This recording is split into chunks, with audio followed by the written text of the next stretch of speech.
Bonjour à tous et bienvenue. Je suis Martin. Dans cet épisode, nous aborderons 3 sujets très importants. Bonne nouvelle, Wall Street. Les chances de récession aux États-Unis diminuent à nouveau, voici pourquoi. Le soutien financier de la Chine à la Russie, la yuan devient-elle la nouvelle monnaie mondiale?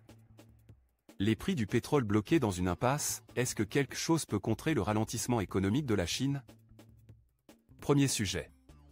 La probabilité d'une récession économique aux États-Unis a diminué, selon un rapport de Goldman Sachs, en raison de tendances positives en matière d'inflation et de l'emploi. Goldman Sachs a révisé son estimation d'une éventuelle contraction économique aux États-Unis au cours des 12 prochains mois à 15%, contre une estimation précédente de 20%. Cette révision est influencée par des indicateurs favorables d'inflation, une perspective positive pour le revenu réel et un rétrécissement de l'écart entre l'offre et la demande d'emploi. La banque d'investissement a réduit la probabilité d'une récession aux États-Unis depuis juillet, suite à un impact moins sévère de la détresse du secteur bancaire sur l'économie.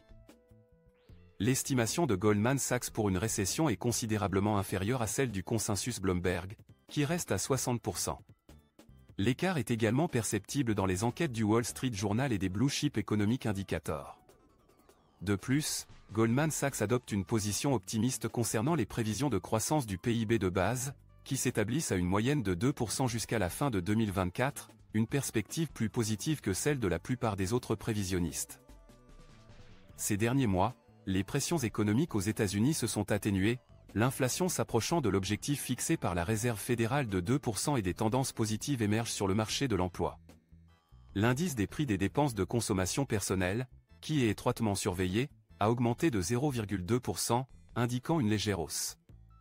L'inflation de base, hors prix de l'alimentation et de l'énergie, a également augmenté de 0,2 points de pourcentage sur une base annuelle, atteignant 4,2%. L'inflation globale est passée à 3,3% annuellement, contre 3% en juillet.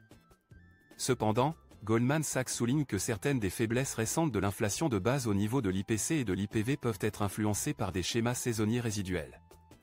De plus, la banque suggère que l'inflation sous-jacente pourrait déjà être proche de l'objectif fixé par la Réserve fédérale, malgré les fluctuations des prix des produits de base, les mesures traditionnelles de l'inflation et les indices de l'inflation des services de base hors logement, IPC, ou des dépenses de consommation personnelle, IPV. Les données du département du travail montrent que les employeurs américains ont ajouté 187 000 emplois en août, dépassant les attentes et indiquant des tendances positives sous-jacentes. Alors que la force du marché de l'emploi est évidente, ce marché montre des signes de réalignement, avec l'écart entre l'offre et la demande d'emploi et le taux de départ volontaire presque revenu à des niveaux pré-pandémiques. Il est également important de noter que les gains horaires moyens ont augmenté de seulement 0,2% en août. Cependant, Goldman Sachs estime qu'une baisse supplémentaire de la croissance des salaires est nécessaire pour rassurer pleinement les responsables de la Réserve fédérale, suggérant une baisse du taux actuel de 4,4% par rapport à l'année précédente à environ 3,5%. Après avoir augmenté les taux d'intérêt 11 fois depuis mars 2022 afin de ramener l'inflation dans sa fourchette cible, Goldman Sachs indique être de plus en plus confiant que la Réserve fédérale a fini de relever les taux d'intérêt. La banque interprète l'engagement du président Powell à procéder avec prudence lors de la conférence de Jackson Hole comme un signe qu'une hausse des taux en septembre est peu probable et que le seuil pour une hausse en novembre est important. Cependant, la Réserve fédérale ne devrait pas rapidement passer à une politique monétaire expansionniste à moins que la croissance ne diminue de manière plus drastique que prévu au cours des prochains trimestres. Goldman Sachs s'attend à ce que les taux d'intérêt diminuent graduellement de 25 points de base par trimestre, à partir du deuxième trimestre de 2024. En conclusion, la probabilité d'une récession économique aux États-Unis a diminué en raison de tendances positives en matière d'inflation et d'emploi. Alors que Goldman Sachs prévoit une probabilité de 15% de récession au cours de l'année à venir, d'autres prévisions indiquent des probabilités plus élevées. L'atténuation des pressions économiques, en particulier en ce qui concerne l'inflation et la croissance de l'emploi, a contribué à cette estimation révisée. Cependant, les actions futures de la Réserve fédérale dépendent de la performance économique, avec des baisses graduées des taux d'intérêt prévues si nécessaire. En fin de compte, ce sujet invite à la discussion et encourage les lecteurs à partager leurs opinions sur l'état actuel de l'économie américaine et leurs attentes quant à sa trajectoire future. Sujet numéro 2. Le soutien financier de la Chine à la Russie, le yuan devient-il la nouvelle devise mondiale? Les banques chinoises ont récemment accru leur soutien financier aux banques russes, en fournissant des milliards de dollars de financement. Cela intervient après que le système bancaire russe ait été coupé du service de messagerie SWIFT en réponse à l'invasion de l'Ukraine.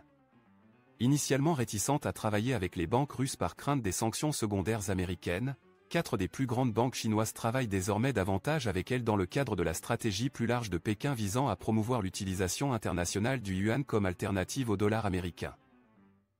Selon les données analysées par l'école d'économie de Kiev, l'exposition de la Chine au secteur bancaire russe a quadruplé au cours des 14 mois précédant mars de cette année.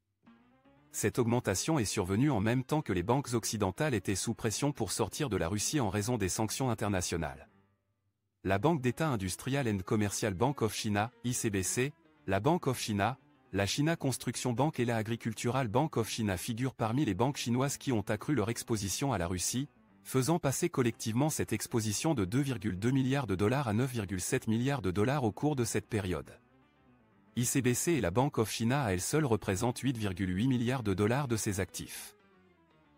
En comparaison, la Raiffeisen Bank autrichienne, qui était prudente quant à son départ de la Russie, a accru ses actifs dans le pays de plus de 40%, passant de 20,5 milliards de dollars à 29,2 milliards de dollars sur la même période. Depuis l'imposition des sanctions SWIFT, le système financier russe a rapidement adopté le yuan, remplaçant le dollar dans de nombreux domaines, notamment dans le commerce et comme devise détenue dans les réserves. La proportion de dollars dans les réserves internationales de la Russie a déjà été éliminée et la Banque centrale de Russie, CBR, prédit que les autres devises toxiques diminueront également pour atteindre 0 d'ici la fin de l'année. Avant l'invasion, la majorité des paiements d'exportation de la Russie étaient réglés en devises toxiques comme le dollar et l'euro. Cependant, la part du renminbi est désormais passée à 16%, tandis que la proportion de devises toxiques a diminué. En conséquence, le pourcentage des actifs bancaires russes détenus par des prêteurs étrangers est passé de 6,2% à 4,9% au cours des 14 mois précédant mars. Ce récent développement du soutien financier des banques chinoises aux banques russes a des implications pour le paysage financier international. L'augmentation de l'exposition des banques chinoises au secteur bancaire russe suggère un éventuel changement dans les alliances financières et met en évidence les efforts de la Chine pour renforcer l'utilisation internationale de sa devise. Cela reflète également un paysage géopolitique en évolution, les banques occidentales étant sous pression pour quitter certains marchés en raison de considérations politiques et réglementaires. Il vaut la peine de considérer l'impact de ces développements sur le système financier mondial et le rôle des différentes devises dans le commerce international. Comment percevez-vous la montée du soutien financier chinois aux banques russes et l'utilisation croissante du yuan? Quelles implications cela pourrait-il avoir pour l'avenir des relations monétaires internationales? N'hésitez pas à partager vos réflexions et opinions dans les commentaires ci-dessous. Sujet numéro 3. Prix du pétrole bloqué en limbo, qu'est-ce qui pourrait contrer la baisse économique de la Chine? Les prix du pétrole sont restés relativement stables mardi en raison de divers facteurs affectant le marché. Alors que l'anticipation de réduction de l'offre par les membres importants de l'OPEP+, tels que l'Arabie Saoudite et la Russie a apporté un certain soutien, les inquiétudes concernant les problèmes économiques continus de la Chine ont contrecarré ces attentes. Les contrats à terme de Brent pour novembre ont connu une légère baisse de 9 cents, soit 0,10%, pour se fixer à 88,91 $ le baril. Pendant ce temps, les contrats à terme d'octobre du pétrole brut américain West Texas Intermediate, WTI, ont connu une légère augmentation de 34 cents, soit 0,4%, atteignant 85,89 $ à 3h15 GMT. Il y a une spéculation généralisée selon laquelle l'Arabie Saoudite prolongera ses réductions volontaires de production pétrolière jusqu'en octobre, tandis que la Russie devrait annoncer une nouvelle entente de réduction de l'offre OPEP+ plus tard cette semaine, comme indiqué par son vice-premier ministre. Moscou a déjà pris l'initiative de réduire ses exportations de 300 000 barils par jour, BEJ, en septembre, suite à une réduction de 500 000 BEJ en août. De la même manière, il est prévu que Riyad prolonge sa réduction volontaire de 1 million de BEJ jusqu'en octobre. Au regard des attentes du marché, il est peu probable que ces deux grands producteurs dérogent à la prolongation des réductions de l'offre, car cela pourrait risquer de déclencher une vente massive sur le marché, selon les analystes de ING, une multinationale néerlandaise spécialisée dans la banque et les services financiers.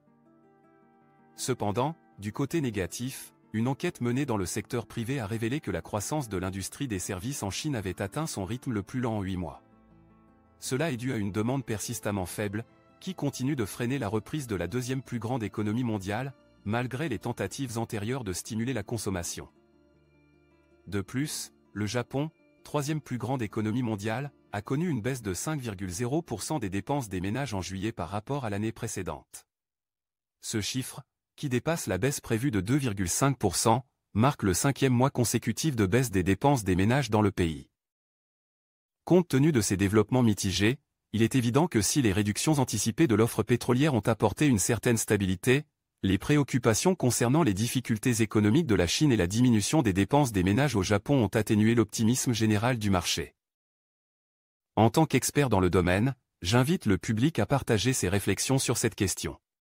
Pensez-vous que les réductions de l'offre anticipée seront suffisantes pour contrebalancer les défis posés par les économies moroses de la Chine et du Japon, et stabiliser les prix du pétrole?